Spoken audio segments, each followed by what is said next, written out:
Shalom saudara, kita berjumpa lagi dalam program yang sangat indah sekali di hadapan Tuhan, yaitu doa, membangun hubungan dengan Tuhan, dan firman membangun iman kita.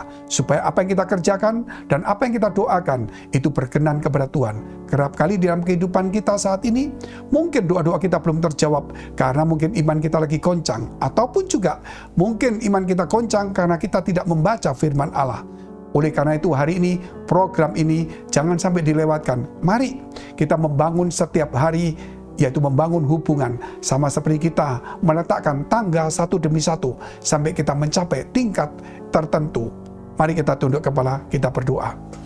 Bapa kami yang ada dalam surga, yang kami kenal di dalam nama Tuhan Yesus, kami mengucap syukur kepada-Mu Tuhan, supaya setiap kami Tuhan Kau jaga dan lindungi, Kau pagarin, supaya kami mempunyai hikmat datang dari atas, bukan hikmat dunia, yang kami merasa diri kami benar, ego kami, namun kerap kali kami hidup di dalam kejahatan, di dalam kepentingan diri sendiri maupun dalam iri hati Tuhan, dalam perselisihan, perdebatan, perpecahan. Biar kami hidup di dalam damai sejahtera. Ampuni kami, ampuni kesalahan dan dosa kami, sembuhkan dan pulihkan kami. Di dalam nama Tuhan Yesus, biarlah melalui firman-Mu, melalui doa ini, Engkau mengubah kami, supaya kami hidup mempunyai Tuhan, yaitu perkara-perkara di atas, hikmat yang di atas, bukan di bumi. Supaya kami boleh melihat kemuliaan Tuhan, dan kami boleh menikmati kemuliaan di dalam nama Tuhan Yesus. Haleluya. Amin. Kita lihat firman Tuhan di dalam kitab Yakobus pasal 3 ayat 13 dan seterusnya. Siapakah di antara kamu yang bijak dan berbudi, baiklah ia dengan cara hidup yang baik menyatakan perbuatannya oleh hikmat yang lahir dari kelemah lembutan. Jika kamu menaruh perasaan iri hati dan kamu mementingkan diri sendiri, janganlah kamu memegahkan diri dan janganlah berdusta melawan kebenaran. Itu bukanlah hikmat yang datang dari atas tetapi dari dunia, dari nafsu manusia, dari setan-setan. Sebab di mana ada iri hati dan mementingkan diri sendiri, di situ ada kekacauan dan segala macam perbuatan jahat. Tetapi hikmat yang datang dari atas adalah pertama-tama murni, selanjutnya pendamai, peramah, penurut, penuh belas kasihan, dan buah-buah yang baik, tidak memihak dan tidak munafik. Dan buah yang terdiri dari kebenaran ditaburkan dalam damai untuk mereka yang mengadakan damai. Melalui ajaran seperti ini, kita diingatkan bahwa ada dua hal, yaitu hikmat yang datang dari atas dan hikmat yang ada di dunia ini. Tanpa sadar, saudara, kita semuanya itu masuk di dalam hikmat dunia. Tetapi Tuhan ingin supaya kita mempunyai hikmat yang dari atas. Jangan sampai yang ada di dunia. Kita boleh belajar di sekolah, kita boleh belajar dari orang-orang. Namun terlebih itu, biar hati pikiran kita diisi oleh firman. Hikmat dari atas. Hikmat dari atas dari mana? Contoh-contoh saudara, yaitu kerap kali kita mau menang, tetapi kita harus mengalahkan orang dengan kekerasan, dengan menyakitkan. Tetapi hikmat datang dari atas, yaitu mengalahkan orang tanpa melukai hati orang, tanpa melukai mereka. Bagaimana caranya? Mengalah, mengampuni, mengasihi, lemah lembut, dan sebagainya. Kita lihat dulu firman Tuhan, yaitu di dalam kitab Yakobus 3, ayat yang ke-13. Siapakah di antara kamu yang bijak dan berbudi? Baiklah ia dengan cara hidup yang baik menyatakan perbuatannya oleh hikmat yang lahir dari kelemah lembutan.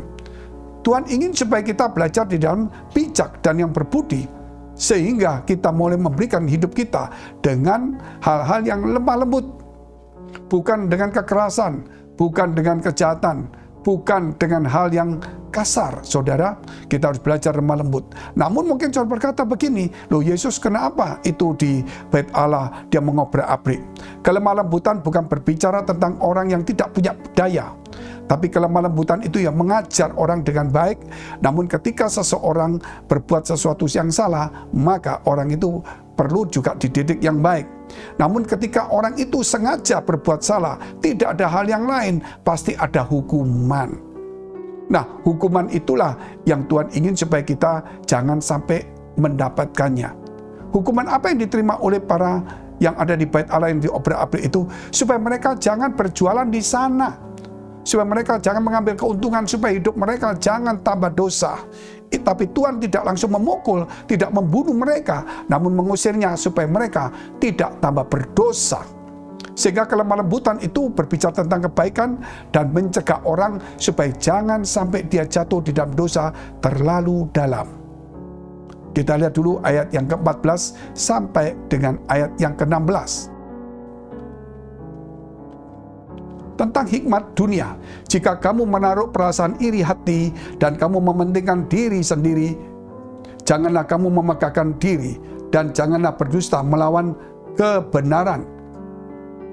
Itu bukanlah hikmat yang datang dari atas, tetapi dari dunia, dari nafsu manusia, dari setan-setan. Sebab di mana ada iri hati dan mementingkan diri sendiri, di situ ada kekacauan dan segala macam perbuatan jahat. Di manakah tempat kekacauan dan tempat perbuatan jahat? Di mana ada iri hati dan kepentingan diri sendiri, disitulah ada kekacauan dan tempat sumber kejahatan. Di gereja juga bisa, di tempat-tempat lain apalagi. Di mana ada rasa kepentingan sendiri, egois. Di mana ada iri hati, di situ ada kekacauan dan segala macam perbuatan jahat. Ketika kita iri kepada seseorang, ketika kita menjadi egois, itu bukan hikmat datang dari atas, tetapi itu hikmat dari dunia. Bahkan dikatakan dari setan-setan, dari hawa nafsu kita. Kita iri ketika kita melihat orang lain diberkati. Kita iri melihat orang lain menjadi berhasil. Kok aku enggak? Ketika kita menjadi egois, ketika kita berhasil lupa dengan orang-orang yang di bawah kita. Kita egois, kita lupakan orang lain, dan kita menginjak-injak mereka demi untuk supaya kita berhasil. Itu juga bukan datang dari Tuhan. Ketika kita berhasil, kita harus membagi keberhasilan kita kepada orang lain, walaupun tidak dengan cara atau jumlah yang sama. Namun minimal kita mulai berbelas kasihan, kita mempunyai waktu. Dan jangan sampai iri, saudara, ketika kita melihat orang berhasil. Justru ucapkan syukur dan kita berkata, Tuhan, kalau Engkau pakai dia, pakailah kami. Walaupun cara kita berbeda, Tuhan, tolonglah kami. Saudara, belajar iri hati bukan kepada orang yang berhasil, tapi belajar iri hati kalau sampai orang lain mau berkorban dan menderita kebenaran karena Tuhan. Ayo kita iri hati. Tuhan, kenapa dia berkorban untuk Tuhan? Kenapa dia mengasihi Tuhan lebih, kok aku nggak bisa? Tuhan, buatlah aku seperti dia, bahkan lebih, itu boleh. Namun kalau iri hatinya itu karena dia berhasil, karena dia punya sesuatu, itu tidak baik. Sehingga kita lihat ayat 17-18. Tetapi hikmat yang datang dari atas adalah pertama-tama murni, selanjutnya pendamai, peramah, penurut, penuh belas kasihan, dan buah-buah yang baik, yaitu buah roh, tidak memihak dan tidak munafik. Dan buah yang terdiri dari kebenaran ditaburkan dalam damai untuk mereka yang mengadakan damai. Hiduplah di dalam damai. Hiduplah di dalam damai. Adakan perdamaian. Hiduplah di dalam damai sejahtera. Di mana ada kebenaran, di situ timbul damai sejahtera. Nyatakan kebenaran, maka damai sejahtera akan muncul. Mari kita tunduk kepala kita berdoa. Terima kasih Tuhan atas firman-Mu, supaya kami memiliki hikmat datang dari atas. Dengan kelemah lembutan, kami tidak boleh lagi iri, tidak boleh mementingkan diri sendiri, Tuhan, tapi kami belajar untuk hidup dalam perdamaian, ramah, dan sebagainya.